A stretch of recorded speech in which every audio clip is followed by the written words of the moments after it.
y precisamente esta última semana se ha estado registrando información importante relacionada con el doctor Iván Sierra Robles.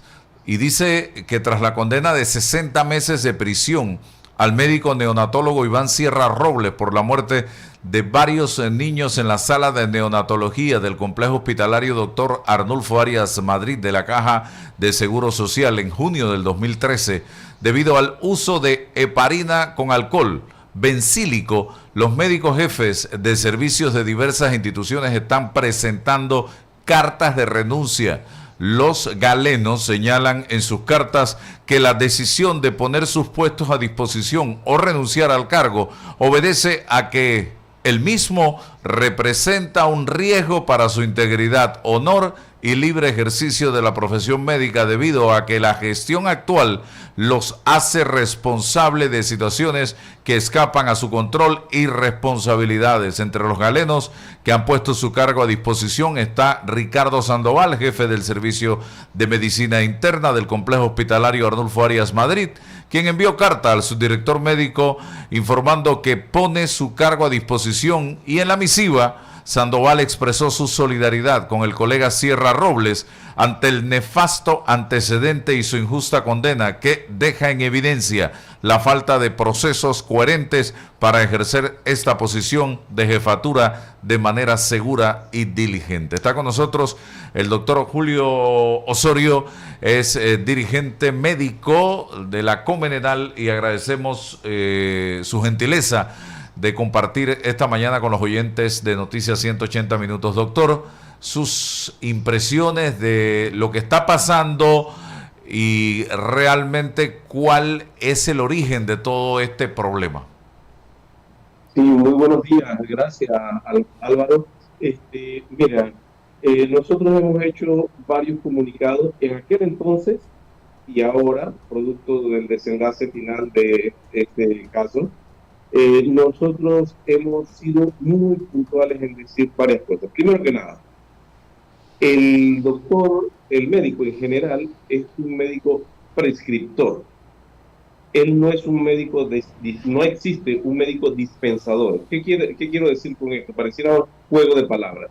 El médico prescribe sus tratamientos, sus recetas, etcétera, etcétera, tanto ambulatorias como dentro de un hospital, y la parte de prescripción que tiene que ver con los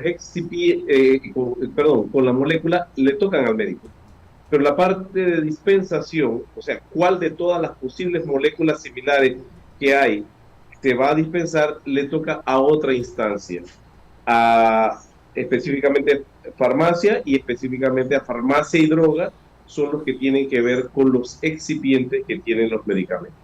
Cuando uno prescribe en un hospital, está claro que el hospital debería tener todo lo necesario para cumplir con esas prescripciones médicas hacia los pacientes. ¿Qué sucede en este caso? Miren, acabamos de generar un comunicado hace escasamente 4 días, donde traíamos a la memoria publicaciones que se hicieron en aquel entonces y que incluso entrevistan al jefe, al director nacional de farmacia y drogas de aquel entonces.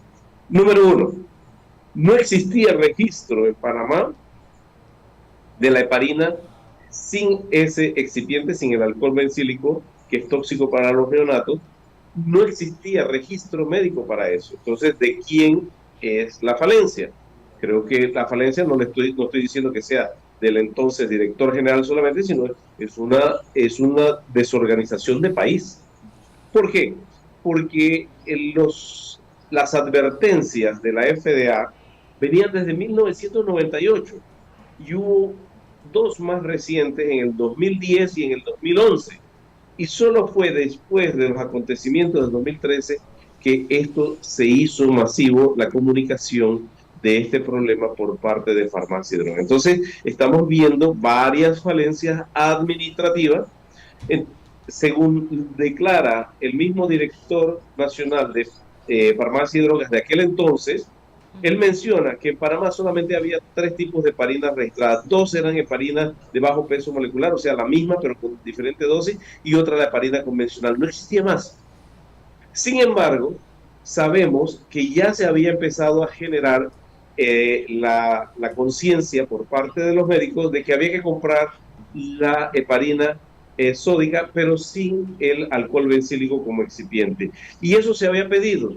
Y recordamos que hubo varias comunicaciones en las cuales la administración, ya no farmacia y drogas, sino la administración del hospital, no le dio curso, vamos a decirlo así de esa manera, no le dio curso a la solicitud porque era un medicamento que estaba fuera de la lista oficial de medicamentos y existe una extremada burocracia desde entonces y todavía ahora para los medicamentos fuera de la lista oficial de Panamá y que son necesarios para los pacientes, para mantener la salud y la vida del paciente. Entonces, este caso encaja también en una de esas circunstancias en las cuales no se le dio curso a la compra de este medicamento específico y entonces ya todos conocemos las consecuencias. Este es un preámbulo así rápido de sucesos, acontecimientos que demuestran una desorganización administrativa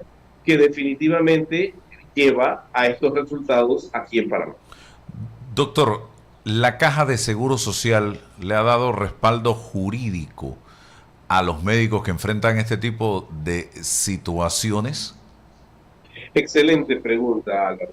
Mira, históricamente, si analizamos todos los casos, si analizamos el dietilenglicol, si analizamos todos los casos que hayan habido, los de la radiación, etcétera, etcétera, nos damos cuenta que el comportamiento habitual de la institución de salud, sea MINSA o sea Caja, es simplemente llamar al Ministerio Público y decir, aquí aparentemente hay un hecho punible, hay unas muertes, y dejan de lado cualquier ayuda, al contrario, y no es que esté mal que ellos colaboren con la investigación, pero si se va a colaborar con la investigación, esa investigación tiene que tener una serie de preceptos entre los cuales debería estar como en los países más avanzados del mundo, y cito textualmente, Inglaterra, donde existen los tribunales de honor, ética y disciplina, y en los tribunales de ética se ventilan estos casos y la justicia no es que le hace caso al tribunal de ética, pero siempre escucha la opinión. ¿Por qué? Porque en cada caso médico, biológico, definitivamente que va a haber una línea muy delgada de investigación que si uno se aparta llega a conclusiones erróneas. Y ese es el valor de los colegios médicos, de poder orientar a la justicia. Bueno, está bien, encuéntreselo en que se encuentre, pero la línea correcta de investigación es esta. Porque si no, usted se va por situaciones coyunturales, como en este caso. ¿En qué se basó el Ministerio Público?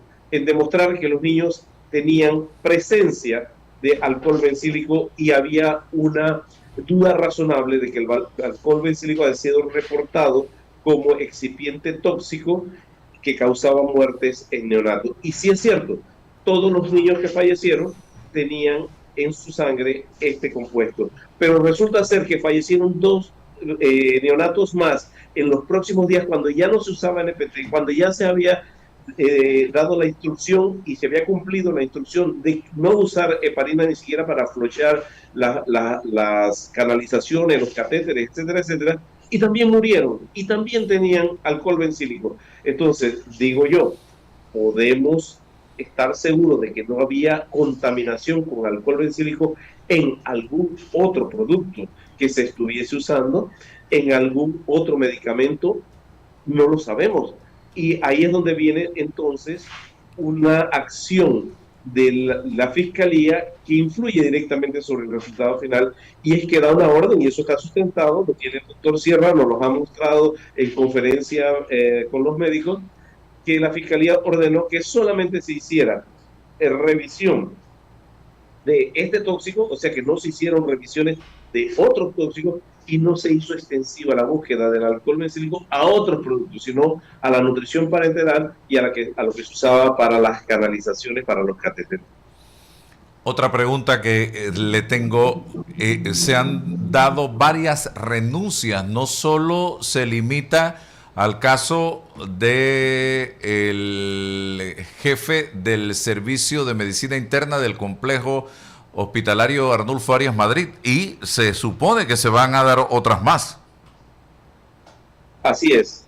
Esta es una decisión tomada individualmente dentro del consenso que hubo luego de la posición que se expresó en el Colegio Médico, luego de la conferencia de prensa que dio el doctor Iván Sierra durante 2 horas y tanto. Realmente el doctor Iván Sierra, si usted lo conoce, se da cuenta que es una persona muy afable, muy tranquila, muy metódica. Jamás ha podido pedir algo como esto. Esto ha sido una reacción natural de los pares de los médicos. Y déjeme decirle que no es la primera vez que esto se plantea. Tal vez no es, no es la vez, o perdón, va a ser la vez en que se va a aplicar, pero esto, algo similar sucedió cuando se acusó a un infectólogo del complejo hospitalario metropolitano por las muertes por KPC, entonces, y que precisamente también era jefe del departamento. Y es que los médicos sienten sobre sí la responsabilidad que implica llevar adelante estas funciones, pero no hay ningún apoyo por parte de la institución cuando las situaciones se dan. Y recuerden, en la inmensa mayoría de estas situaciones subyacen falencias administrativas en cuanto al abastecimiento de los medicamentos correctos o en cuanto a la compra de los medicamentos necesarios para hacer frente a estas situaciones médicas. Doctor, ¿cuáles son los temores que vienen ahora a la mente de ustedes, los profesionales de la salud, frente a este tipo de situaciones que se están dando? El principal temor es que seguimos siendo una sociedad atrasada, en el sentido de la justicia específicamente, que hemos estado tocando hoy, en el sentido de que, mire, yo como médico le puedo decir, yo he servido en más de 300 tal vez juicios como perito, y he visto, no en la mayoría por suerte, pero he visto en varios casos ser condenadas personas que eran inocentes. Y he visto, y tengo que admitirlo, haber sido dejadas libres algunas personas que eran culpables. Pero todo donde reside. Yo creo que todo ciudadano debería desear que la justicia en su país haga el trabajo correcto. No solamente el procedimiento correcto, sino que esté bien orientada. Los abogados, y eso que existen abogados que a la vez son médicos, pero que no pueden ser especialistas en todas las materias, en las 50 disciplinas que existen de la medicina en Panamá.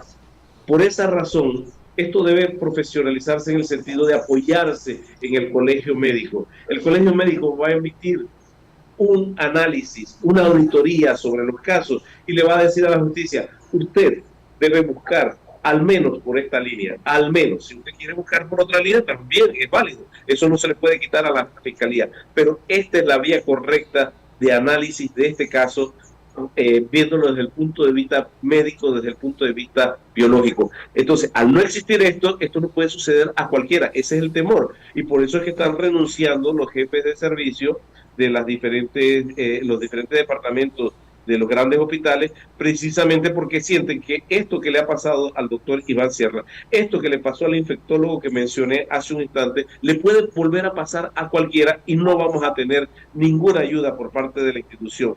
La institución debería ser en esto muy equilibrada, defender su posición y defender al funcionario hasta donde sea posible, siempre y cuando no haya cometido una irresponsabilidad, una malpraxis. Pero da la situación de que lo que vemos es que las instituciones ponen a su equipo legal a defender lo que ellos han hecho y simplemente dejan solo al médico. Vuelvo y repito, en cada uno de estos casos hay una serie de elementos de desidia administrativa que finalmente contribuyen a llegar a este final.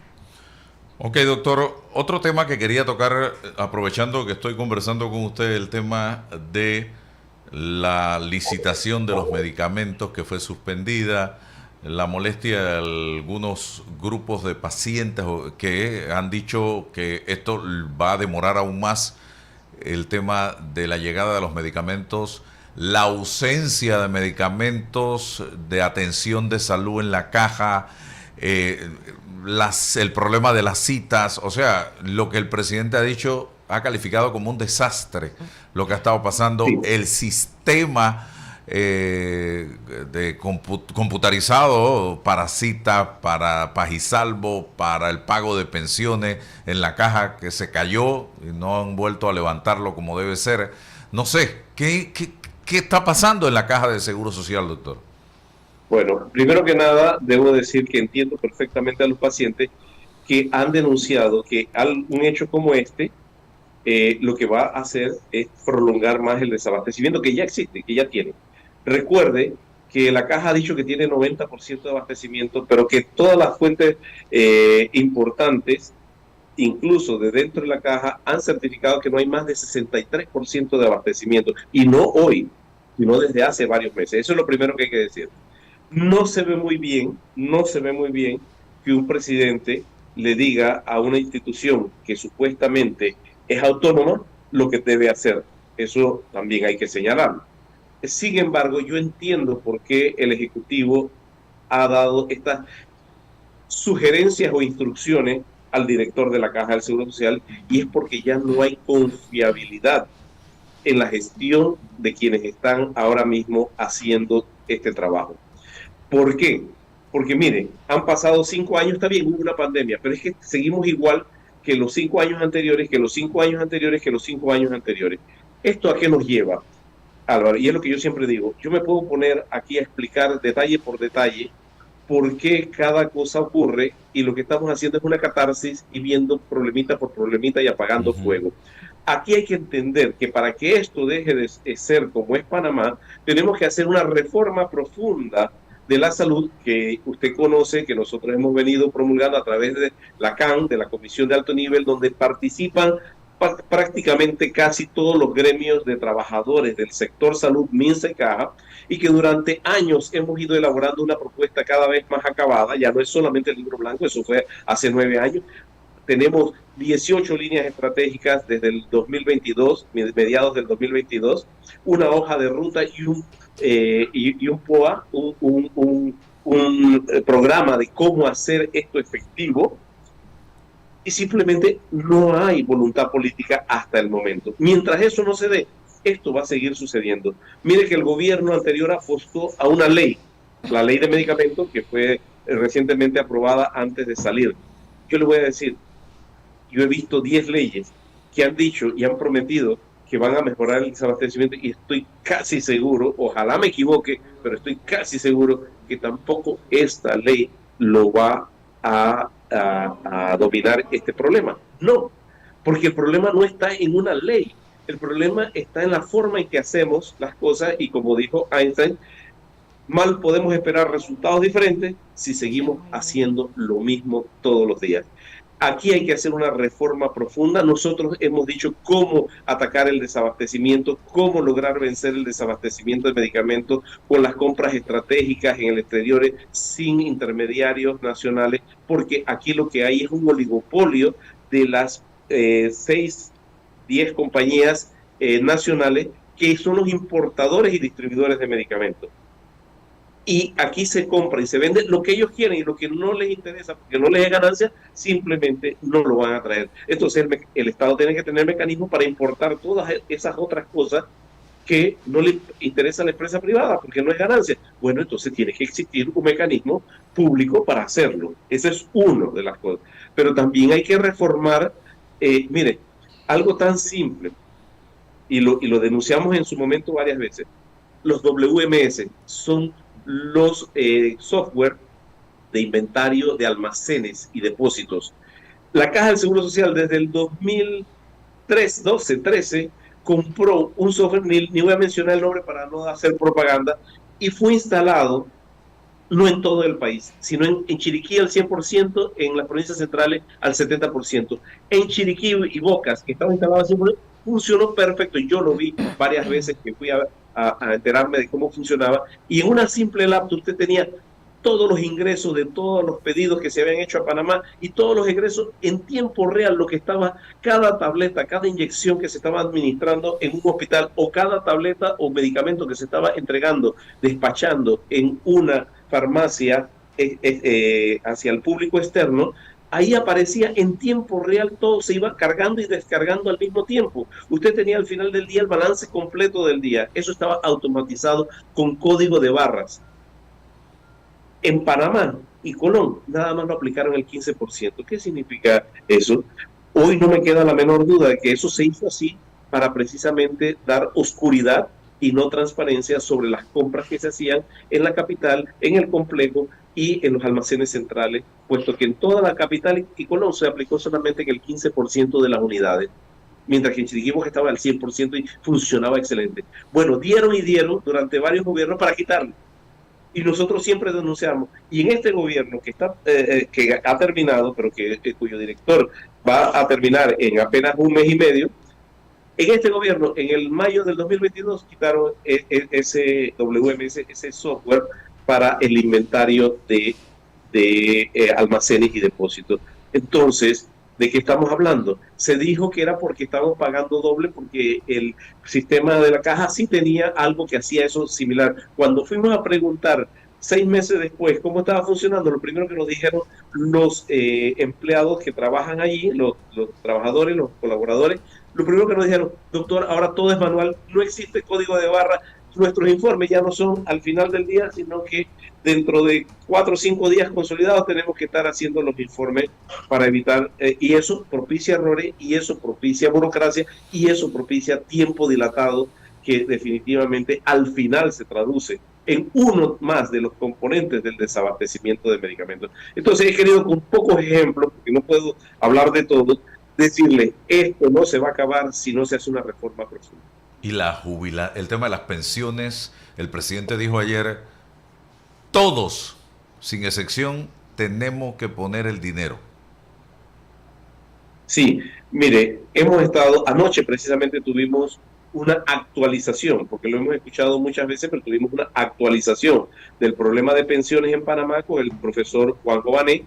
La semana pasada, hace una semana, lo tuvimos también en una sesión nocturna por Zoom con el profesor Argote. Y mire, los economistas aquí en Panamá concuerdan en que definitivamente aquí se está exigiendo el sacrificio fundamentalmente de los trabajadores, cuando en evasión de impuestos, y usted me dice: pero si estamos hablando de la caja, ¿por qué hablamos de evasión de impuestos, elusión de impuestos? Es que todo eso contribuye a las necesidades del país y a las falencias que tiene el país. Pero si hablamos de la cuota obrera patronal, es lo mismo: evasión y elusión. Cuando estamos hablando de evasión de las cuotas obreras patronales, está calculado no por panameños, no por el profesor Argote, no por el profesor Jované, sino por la OIT, por la Junta Técnica Actuarial Externa de Panamá. Está calculado que son más de 5.000 millones de dólares, 5.700 millones de dólares en evasión a los impuestos. Y cuando estamos hablando de las cuotas obrero patronal, estamos hablando de más de 1.400 millones de evasión de la cuota obrero patronal. Pero no solamente la evasión, es la morosidad en el problema de las cuotas. Y aquí voy a tocar algo que es fundamental que alguien lo diga. Yo he estado escuchando a varios voceros de la empresa privada decir: no, es que esos 1.400 millones son cuentas viejas, son empresas que ya quebraron, que no hay a quien cobrarle, están ahí porque están en los libros, pero eso es incobrable, etcétera, etcétera. Incluso le oí un argumento similar hace 2 semanas al señor presidente de la República. Pero aquí lo que hay que decir es otra cosa: es que esos 1.400 millones de dólares no se forman de un día para otro. Es que desde la administración Martís, nosotros estamos claros que tuvimos acceso a esta información, que mensualmente se pierde en morosidad, o se acumula en morosidad, mejor dicho, 300 millones de dólares. Perdón, anualmente, dije mensualmente, anualmente, 300 millones de dólares. Pero si usted pierde 300 millones de dólares, 300 millones el siguiente año y el siguiente año, así es como se llega después a las cuentas incobrables.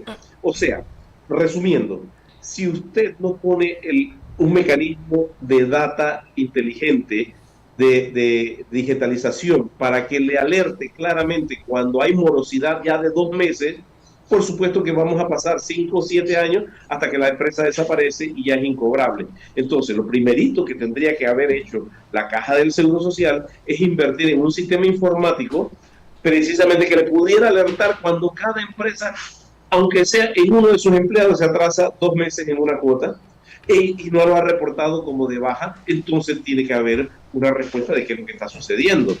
Pero eso no lo tiene la caja, eso no, o sea, ningún sistema informático le alerta eso, entonces por eso el tiempo se pierde y ya después es incobrable. Pero lo que deberíamos invertir es eso y no en los 168 millones de robótica para la farmacia que quiso invertir esta administración.